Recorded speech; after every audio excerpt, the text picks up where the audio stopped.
So there's a couple of little tidbits we want to hit here. First up, some quotes from Mark Ruffalo that he gave during an interview with E! News. So we know that they try to throw people off with not revealing full scripts and things like that, so nobody reveals the ending. But apparently, Mark Ruffalo gave away one of, I think there were 5 fake endings or something of the sort. Here's the quote that Mark Ruffalo gave. "I shot like 5 different scripts of this movie. I don't know why. The script I did get had dummy scenes in it."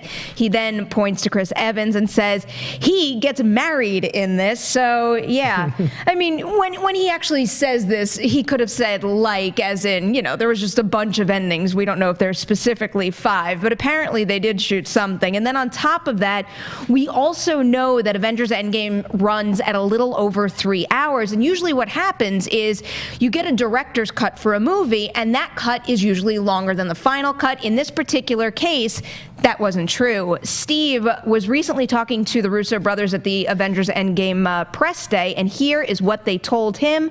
"We've been working on this movie for well over a year in editorial because we finished it in 2018, and it literally hasn't moved maybe more than 2 minutes from its original runtime on the director's cut. It's just a tough one. There's just a lot of story in it. We like emotional stakes that require screen time. We have almost everything in this movie that we shot. I think our first cut was slightly shorter than this." Okay, first I want to back up to those extra scenes, those mysterious fake endings, because, you know, or is this almost just like a figure of speech here? Surprisingly, this is actually real. I've heard about some of these scenes. I don't know what is real, what's not, but let's give you a theoretical example. Say you were filming that wedding scene. With you could have everybody together in a church for a wedding scene, but it could also be a funeral scene. So like you could in one day film 2 different scenes, 2 drastically different endings. Good point. Which one are they using? Yeah, That is fascinating. It's just fascinating that they would go to those lengths to preserve the secrets. But when you have people like Mr. Mark Ruffalo who say things on accident sometimes and reveal details, I guess that's why he's in this position in particular. Roka, what do you make of the idea of the director's cut being shorter than the full feature? I don't think I've ever heard that before in my entire life with any kind of thing. So this is exciting to me on so many levels because it means like they realized even their original cut wasn't enough to get fully to where they wanted to get to. So they added some more footage to it, making it longer. That when do you hear a director's cut being, necessarily shorter than the original cut that you end up with? That's kind of rare. So I'm excited to see what that means, how much more scenes we get. And going back to this, the idea of shooting, I mean, they make so much money. What's the problem with shooting a few fake scenes? And it's probably fun for everybody involved, and you don't know what's going to be the truth. That's a great point you bring up. A wedding could be a funeral.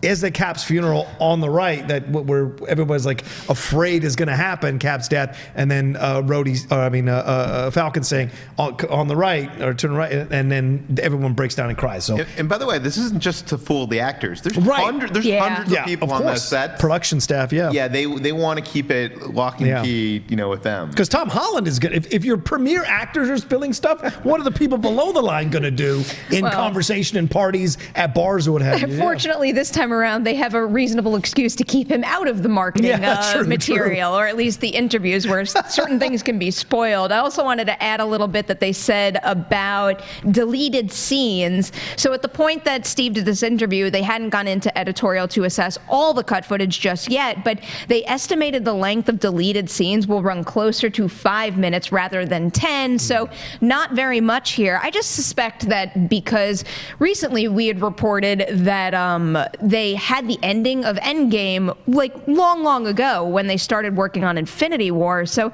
I just imagine that knowing the ending and having a clear idea of what that ending is for so long and having gone through that process with Infinity War, I don't know. If they wound up with the director's cut well after they were fully locked and loaded with Infinity War, I guess it doesn't really surprise me that it was just about maybe beefing up little character moments here or there. I question if they have an ending already mapped out,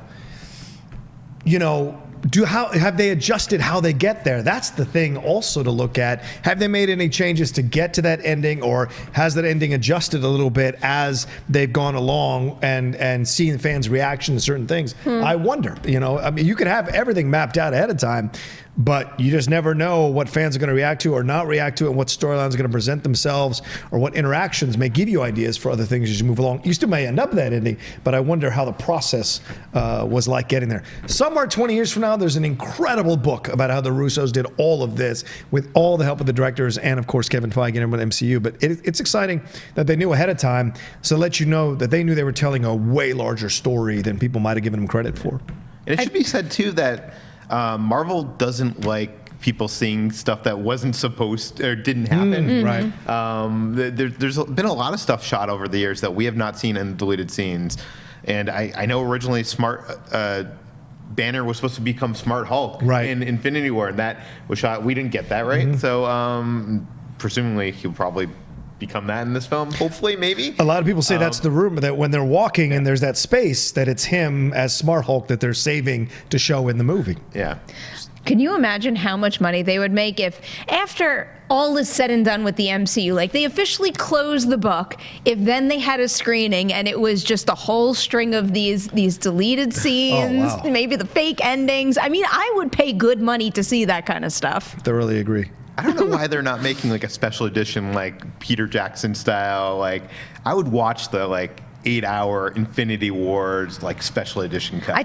I kind of think I would too. Yeah. I mean, it's probably only a matter of time. I mean, actually, now that I say that, it's just like Endgame, and then soon after is Far From Home, and I feel like that would be the gap to actually do something like that. And they haven't announced any plans to give it a shot, but they just have so much content at this point. I think that there is going to come a time where, as much as we want everything and anything MCU, like how much can our brains handle, and how many hours in the day are there? Because not only do we have the continuation of the MCU after Endgame,